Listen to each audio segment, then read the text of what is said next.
I just peeped the alignment. The bees, the hummingbird, and how birth and nectar came to be. And it's just reminding me that everything truly really is aligned and prophetic as fuck, because wow, insane. In the refrigerator. I'm what are you looking for? Food, of course. Georgie Porgy. Your mama got all the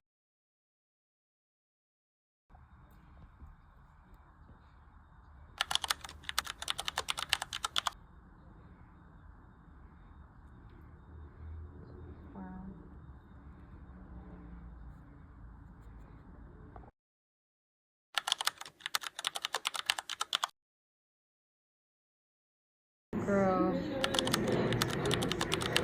it's bringing me back. It's bringing me back. It's bringing me back. It's like every couple of months we go back to these. And it's like, damn, we talked about this already. So what, now at this point, it's the integration. It's the integration and the discipline and the consistency. Because we keep having the same conversations, Chantel, about money. The same conversations. And at this point, it's gonna take for us to have some confidence to step outside of the box of what we have always been doing. Okay? For real.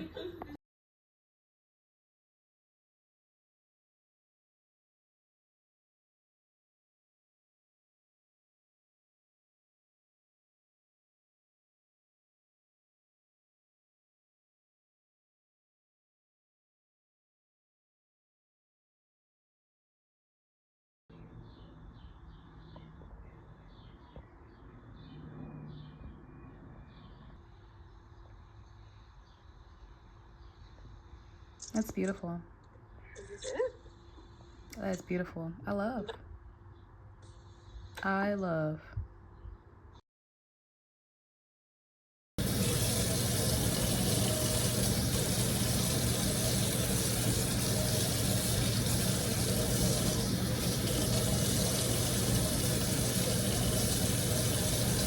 Yesterday, Sydney completed my birth and nectar logo, and it just kind of being able to put my hands on it now has pushed me into an energy of envisioning the future and the present, of course, but envisioning the future of birth and nectar. And I see myself in my storefront, apothecary / healing space, holistic healing, herbal medicine, herbal tinctures. Like, I think I just get so overwhelmed. I was having a moment today where I was talking to a sister of mine, and we were talking about how sometimes it's so easy to get caught up in equating our purpose to our accomplishments or our achievements. And it's interesting that we do that, being so human and being so in our ego, because Spirit, God, Source, the Most High doesn't see us in that way, doesn't see our purpose or our success through the eyes or through the lens of what we've accomplished, but more so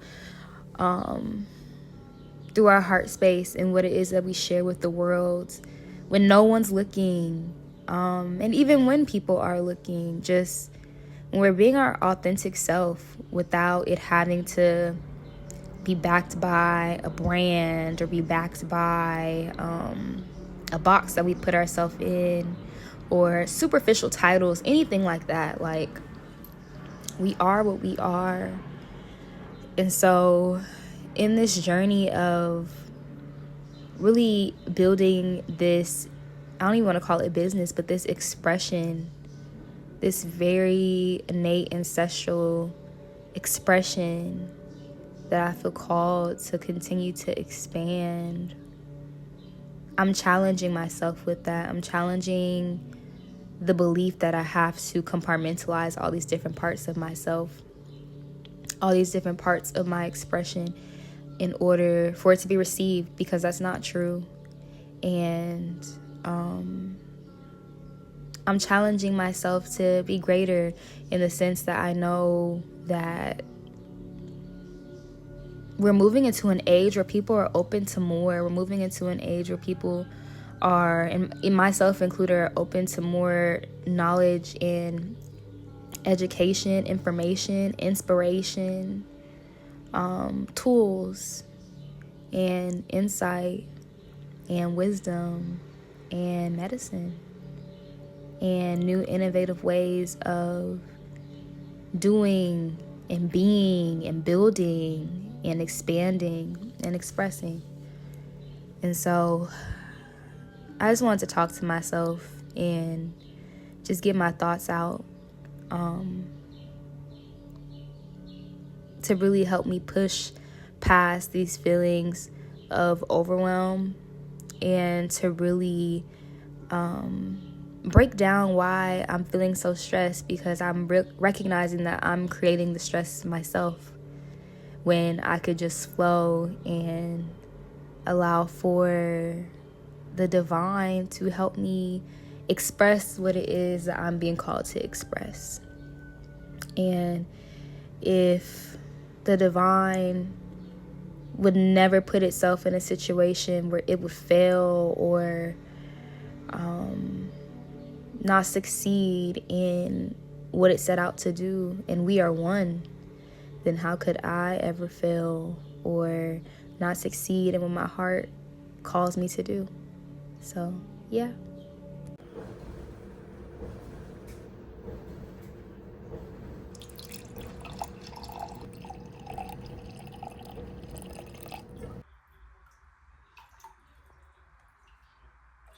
Cheers. Today was a good reset day. I cleaned the house. I did laundry. I organized some things. I gave Coda a little spiritual bath to just reset his energy, because he's of course been going through his own changes. He's about to, I think today he turned 14 weeks. So he'll be 4 months soon. And that's exciting. I needed to just do something for myself today, and for my heart, for my body, and my mind, and recenter, because I just realized, like, I haven't washed my hair in a while. I haven't like done my nails or my toes, or like gone to have them done. I haven't been super consistent with my skincare and like doing masks, and just like really honing in on taking care of myself.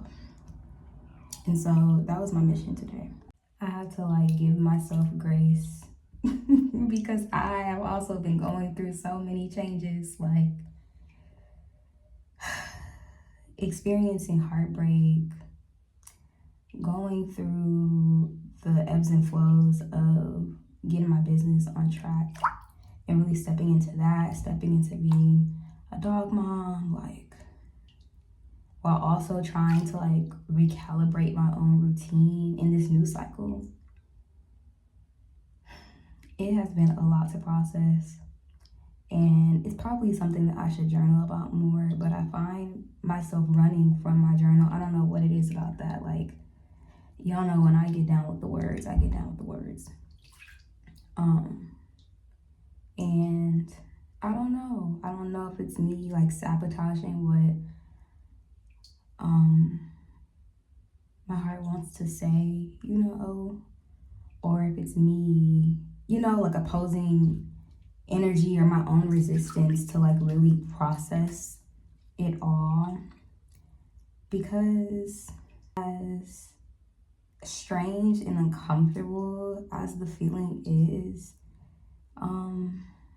it's also really beautiful, because I feel like I'm about to awaken to a whole new level of myself, and everything happens for a reason and unfolds how it's supposed to. And so I'm just allowing like I trust God, my creator, my higher power so much. And I have constantly been shown in so many countless situations, energies, pits that I've been through that I always come out of it better and stronger and wiser and more activated in myself, in my self-love, in my purpose, and all of it.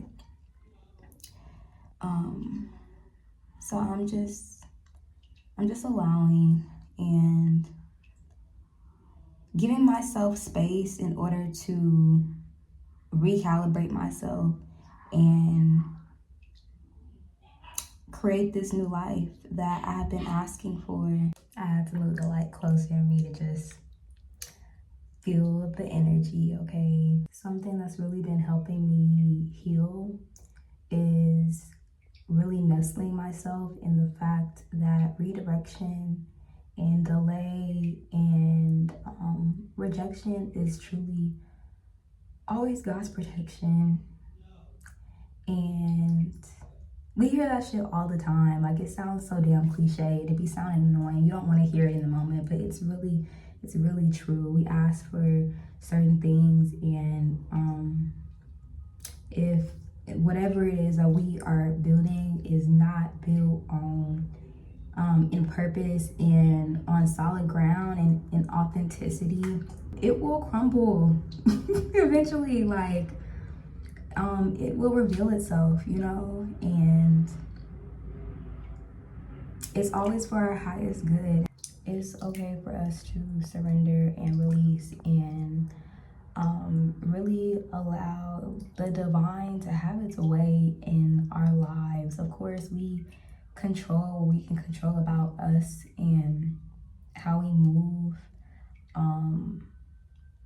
But as far as our like surrounding environment, as far as like the energy that surrounds us, the world, the spaces that we put ourselves in, you really have to allow it to flow. Trying to control things that will always be completely out of your control will always leave you feeling very disappointed and having an empty cup. And there's no way that you can create more life, more sustenance, more abundance from an empty cup. Like, it just, that's distraction.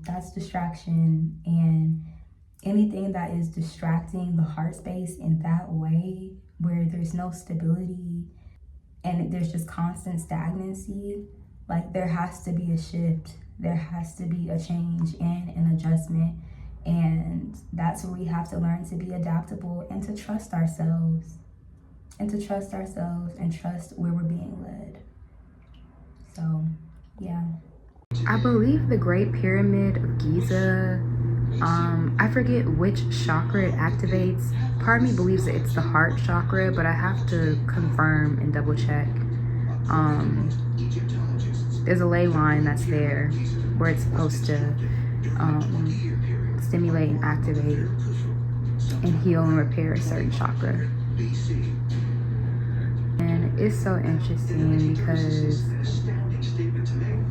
lately I've been out the groove of sharing readings and sharing my downloads that I see in dreams and that I write down in like my dream journal and things like that. And I think I've been a little hesitant to share, honestly, just because of insecurity and still healing that wound of not wanting to be wrong, right? Being so in my ego, that I don't give room to truly trust my spiritual gifts on a deeper level. And I know that's crazy for me to say because this is the work that I freaking do. But sometimes some experiences can invoke that in us to where we feel as if we don't know what we're talking about, or as if what we're sharing is too otherworldly to be understood. And that's the biggest lie, because the people that are aligned to hear and receive what it is that we have to share, they'll always find us, and there's always purpose in sharing it. It will activate something within them. So I don't know. I literally just flipped to this on my TV guide, and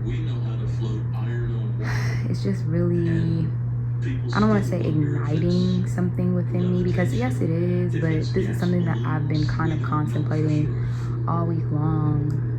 I love giving readings, and I think I stepped away from it subconsciously for a while, because I felt as if, you know, I don't want to have that heavy responsibility of doing the work for people, but at the same time I have to allow myself to be a doorway and allow myself to be a bridge between realms for people to come back to themselves and continue to establish that bridge for themselves with their own connection with Creator. I never want to continue to be a long-term middleman or the mediator between Source, Creator, God, and creation. Everybody deserves to have their own direct connection and contact with Spirit, and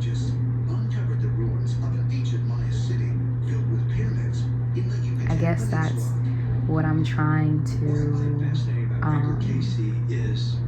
inspire people to do, because it's one thing to have your entire spiritual journey facilitated through another person, through a pastor, through a reader, through a priest, through whatever, through a babalao, like through all of these mediums who are, like this in the documentary, regular people like you and me, but not regular at the same time, because they open themselves up to tap into something deeper and greater that a lot of people have been programmed to be fearful of, just simply because they don't understand it, but also because it unlocks a special power within them